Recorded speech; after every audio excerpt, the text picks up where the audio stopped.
بسم اللہ الرحمن الرحیم۔ دوستو، آج سائنس دنیا میں قدم رکھتے ہی دنیا کی بناوٹ اور اس کے اعضاء کو جاننے کی کھوج میں لگ گیا، اور سائنس نے دنیا میں ایسی نشانیاں دیکھی جس سے وہ سوچنے پر مجبور ہو گیا کہ اس دنیا میں انسان کی شروعات کیسے ہوئی۔ آج کی اس ویڈیو میں ہم قرآن کی 10 ایسی باتوں کا ذکر کریں گے جسے سائنس نے خود ثابت کیا ہے۔ نمبر 1، زندگی کی شروعات۔ پانی ہماری زندگی کا ایک اہم حصہ ہے۔ اسی بات کے لیے قرآن کی سورہ انبیاء میں یوں آیا ہے کہ ہم نے ہر چیز پانی سے بنائی، تو کیا وہ ایمان نہ لائیں گے؟ آج ہمیں سائنس بتاتی ہے کہ زمین پر رہنے والی تمام مخلوقات کے سیلز پانی سے بنے ہوئے ہیں۔ مطلب اگر کسی بھی انسان کے سیلز کی اسٹڈی کی جائے تو وہ 70% پانی سے بنا ہوا ہوتا ہے، اور اس کا پتہ مائکروسکوپ کے آنے کے بعد ہی پتہ ہو پایا ہے، جس کا آوشکار 12ویں صدی میں ہوا۔ لیکن قرآن پاک میں 1400 سال پہلے ہی بتا دیا کہ زندگی کی شروعات کیسے ہوئی۔ نمبر 2، لوہا، جو کہ زمین میں مختلف صورتوں پر پایا جاتا ہے، لیکن یہ زمین کی دھاتو نہیں ہے، یہ آسمان سے آیا ہے۔ سائنس نے یہ بتایا ہے کہ اربوں سال پہلے کچھ ستارے دھماکے سے پھٹے اور بڑے بڑے پتھروں کے ذریعے یہ لوہا ہماری زمین پر آیا۔ اس کا ذکر ہمیں 1400 سال پہلے قرآن کی سورہ حدید میں مل چکا ہے کہ ہم نے لوگوں کو زبردست طاقت دے کے اتارا تاکہ انسان اس کا فائدہ اٹھا سکے۔ نمبر 3، آسمان ہماری حفاظت کرتا ہے۔ زمین کو سورج کی الٹرا وائلٹ کرنوں سے بچانے کے لیے آسمان ہماری حفاظت کرتا ہے۔ اگر آسمان نہ ہوتا تو سورج کی گرمی زمین کو جلا کر راکھ کر دیتی۔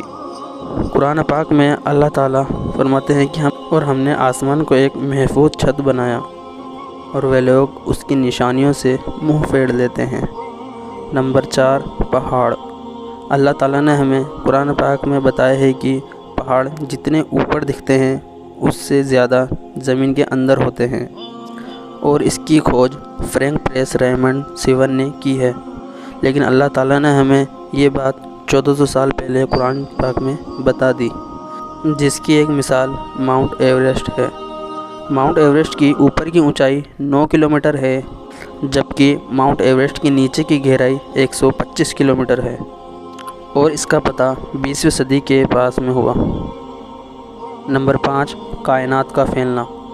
اللہ تعالیٰ نے 1400 سال پہلے قرآن پاک میں فرمایا کہ آسمان کو ہم نے اپنی قدرت سے بنایا، اور بے شک ہم اس کو پھیلاتے جا رہے ہیں، اور اس کی کھوج 20ویں صدی کی شروعات میں a brief history of time میں لکھا ہے کہ گیلیکسی وقت کے ساتھ پھیلتی جا رہی ہے۔ نمبر 6، سورج کا گھومنا۔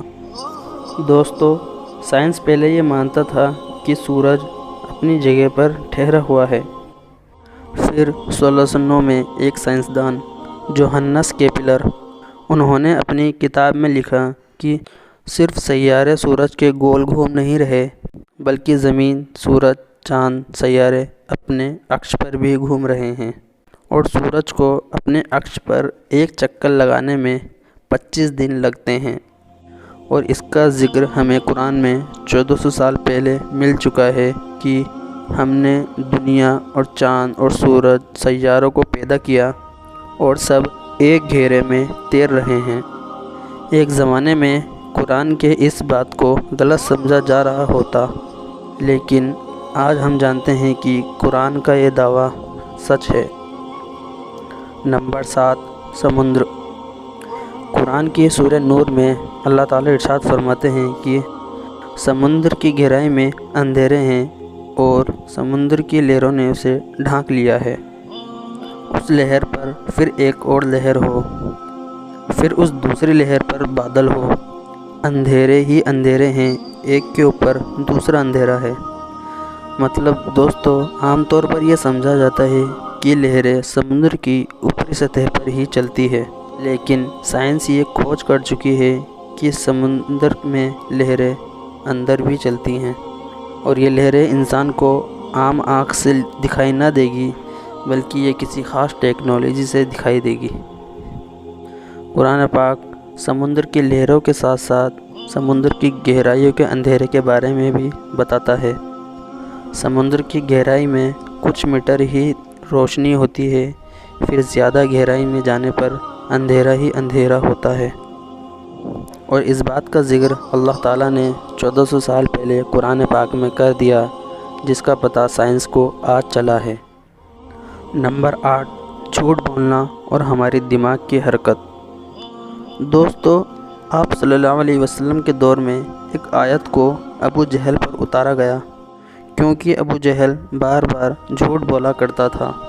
اس کے بارے میں اللہ تعالیٰ قرآن میں سورہ العبب میں یوں ارشاد فرماتا ہے کہ اگر وہ باز نہ آیا تو ہم ضرور ان کے پیشانی کے بال پکڑ کر کھینچیں گے، وہ پیشانی جو جھوٹی اور خطا کار ہے۔ دوستو، اس آیت میں انسان کے دماغ کے آگے کے حصے کو جھوٹا قرار دیا گیا ہے، کیونکہ دوستو ہمارے دماغ کا آگے کا حصہ ہی سوچی سمجھی سازشوں کا ذمہ دار ہوتا ہے۔ دماغ کے آگے کے حصے کو فرنٹل لوب کہا جاتا ہے، کیونکہ فرنٹل لوب ہی دماغ کے جھوٹ بولنے والے کام کو کرتا ہے۔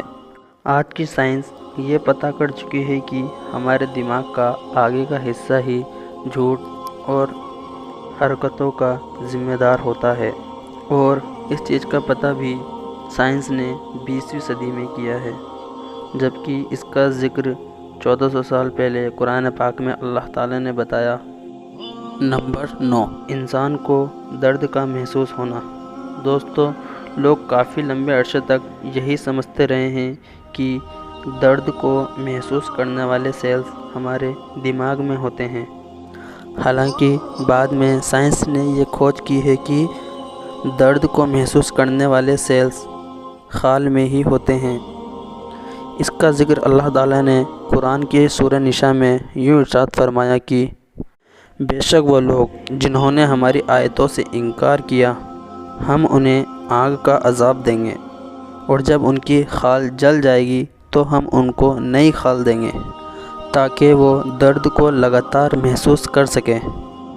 اس سے اس بات کا پتہ چلتا ہے کہ درد کو محسوس کرنے والے سیلز خال میں ہی ہوتے ہیں، جبکہ سائنس کو اس بات کا پتہ 20ویں صدی میں آ کر پتہ چلا، اور قرآن پاک 1400 سال پہلے اس بات کو بتا چکا ہے۔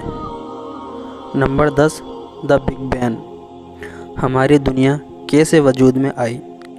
1931 میں ایک سائنسدان جارج لیمیتر نے بتایا کہ یہ یونیورس پہلے ایک سنگل پوائنٹ میں تھا، پھر ایک بڑا دھماکہ ہوا جس سے یہ چاند، سورج، تارے اور ساری کہکشائیں وجود میں آئی، جسے سائنس کی زبان میں کہا گیا دا بگ بینگ، یعنی بڑا دھماکہ۔